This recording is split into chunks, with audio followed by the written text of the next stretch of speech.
Agusta Westland घोटाले में Italy की अदालत के फैसले के बाद कनाडा कोर्ट के एक फैसले से कांग्रेस और तत्कालीन यूपीए सरकार में एक और रिश्वत कांड का पर्दाफाश हुआ है। एयर इंडिया में हुए इस रिश्वत कांड का खुलासा जी न्यूज कर रहा है। कनाडा कोर्ट के फैसले में तत्कालीन नागरिक उड्डयन मंत्री प्रफुल्ल पटेल का नाम भी शामिल है। कनाडा कोर्ट के फैसले में प्रफुल्ल पटेल को $40 लाख रिश्वत देने के प्रपोजल का जिक्र किया गया है। फैसले में यह भी लिखा गया है कि प्रफुल्ल पटेल को कितनी रिश्वत मिलेगी, कब कब मिलेगी, ये डिटेल्स इस फैसले में है। प्रफुल्ल पटेल ने अपनी सफाई में इन आरोपों को निराधार बताया है, कहा है कि डील कभी हुई ही नहीं। कनाडा के कोर्ट ने रिश्वत देने वाले नाजिर कारीगर को दोषी पाया, 3 साल की सजा उसे सुनाई गई। सबसे बड़ी बात यह है कि एयर इंडिया के घोटाले वाले टेंडर में जिसने रिश्वत दी उसका पता चल गया, लेकिन भारत में रिश्वत लेने वालों का अब तक पता नहीं चल पाया है। आपको बता दें, कनाडा की कंपनी क्रिप्टोमेट्रिक्स के नाजिर कारीगर के जरिए एयर इंडिया के अफसरों को रिश्वत दी गई। 24 फरवरी 2006 को एयर इंडिया ने बायोमेट्रिक डिवाइस के लिए टेंडर जारी किया। कनाडा की कंपनी क्रिप्टोमेट्रिक्स ने टेंडर हासिल करने के लिए रिश्वत दी थी।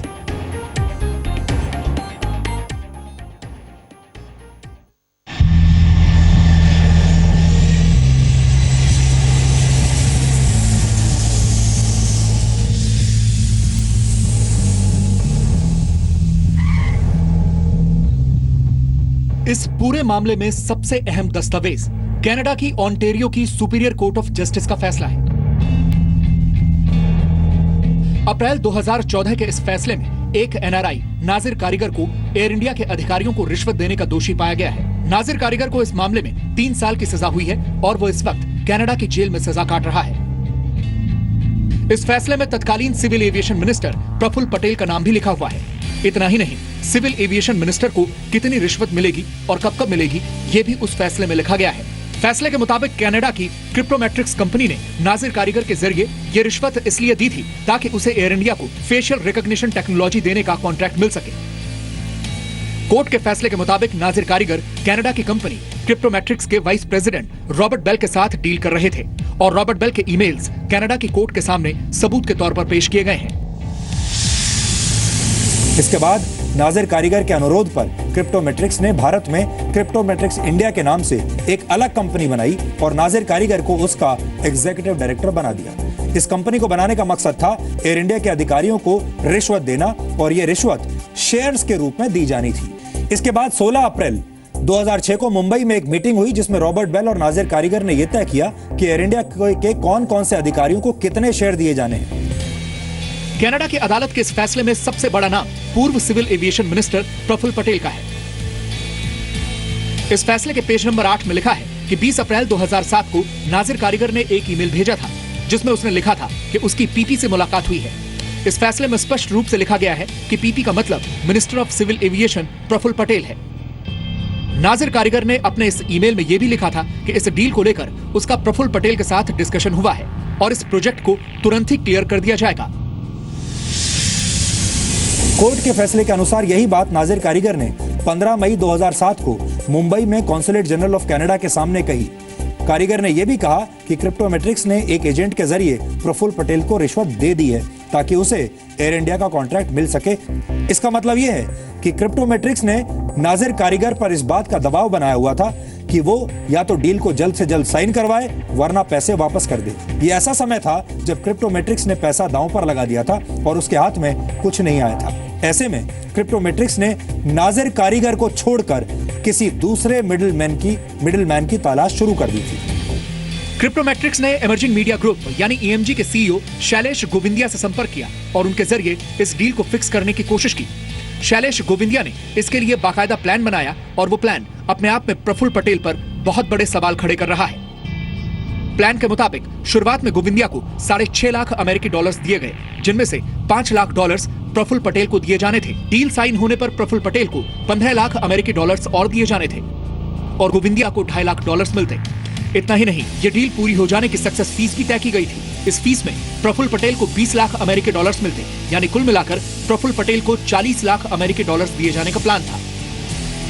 और 9 नवंबर 2007 को ईएमजी ग्रुप के अकाउंट में $6.5 लाख अमेरिकी डॉलर्स दिए गए। तत्कालीन नागरिक उड्डयन मंत्री प्रफुल्ल पटेल ने इस पूरे मामले पर सफाई भी दी है। जी न्यूज को भेजी गई लिखित सफाई में प्रफुल्ल पटेल ने लिखा है, ये आरोप पूरी तरह से बकवास हैं, क्योंकि डील कभी हुई ही नहीं। यहां तक कि टेंडर भी खत्म कर दिया गया था। प्रफुल्ल पटेल ने यह भी कहा है कि ऐसे टेंडर्स एयर इंडिया ही देखती है और इसकी फाइल मंत्रालय तक नहीं आती है। यानी जो उनका सिविल एविएशन मिनिस्ट्री है, मिनिस्ट्री तक ऐसी फाइल नहीं आती है, एयर इंडिया के पास ही रहती हैं।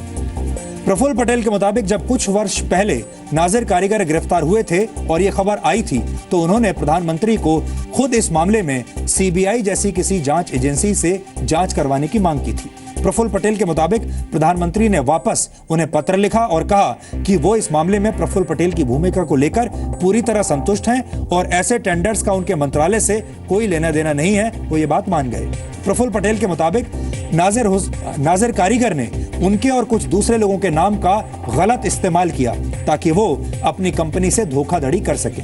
प्रफुल्ल पटेल ने अदालत के फैसले का हवाला दिया है और कहा है कि इस मामले में उनकी भूमिका कहीं से भी साबित नहीं होती।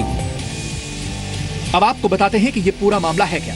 इस घोटाले की शुरुआत एयर इंडिया की एक जरूरत से हुई और इस जरूरत का नाम है बायोमेट्रिक फेशियल रिकॉग्निशन डिवाइस, यानी एक ऐसा उपकरण जिससे यात्रियों के चेहरों को स्कैन करके उनकी पहचान हो सके।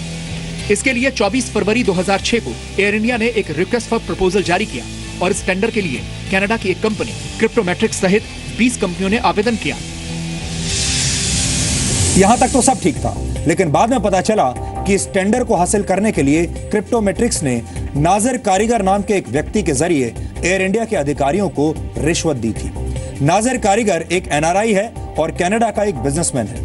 एयर इंडिया के अधिकारियों से नाजिर कारीगर की मिलीभगत का अंदाजा आप सिर्फ इस बात से लगा सकते हैं कि उसके पास एयर इंडिया के इस टेंडर की पूरी कॉपी 28 दिसंबर 2005 को ही मौजूद थी, जबकि एयर इंडिया ने यह टेंडर 24 फरवरी 2006 को जारी किया था।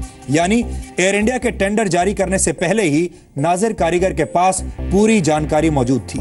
इस दौरान टेंडर की प्रक्रिया में क्रिप्टोमेट्रिक्स को आगे रखने के लिए $4,50,000 यानी करीब 3 करोड़ रुपए की रिश्वत नाजिर कारीगर के मुंबई के बैंक अकाउंट में दी गई थी।